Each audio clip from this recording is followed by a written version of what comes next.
சில வேதனை நீ சகித்து கொண்டிருக்கிற. பாதையில சில இடத்துல நீ கால் வைக்கும் போது அது முள்ளுன்னு தெரியுது, கால்ல குத்துது, நீ சகிக்கிற.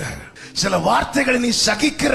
எல்லாரும் தூங்குனதுக்கு அப்புறம் நீயும் தூங்குறது மாதிரி ஆக்ட் பண்ணி நீ நினைச்சு உள்ளம் விரும்பி கொண்டு இருக்கிறது. நம்ம சகிக்கிறது நம்ம சொன்னாதான் மற்றவங்களுக்கு தெரியும். ஆனால் ஆண்டவர் சொல்லுகிறார், என் ஜனத்தின் உபத்திரவத்தை நான் பார்க்கவே பார்த்து, நான் கேட்கவே கேட்டு.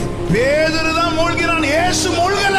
நீ எந்த வீட்டுல இருந்து பதறி கொண்டிருக்கிறாயோ அதே வீட்டுல தான் அவர் சும்மா இருக்கிறார். நீ எந்த அறையில இருந்து தத்தளித்து கொண்டிருக்கிறியோ, எந்த பெட்ல இருந்து கதறிட்டு இருக்கிறியோ அதே பெட்ல உட்கார்ந்து இருக்கிறார். கப்பலின் பின்னணி நித்திரை செய்திடும் ஓடுண்டு கவலையே எக்காலத்தும் நம்பிடுவோ திக்கற்ற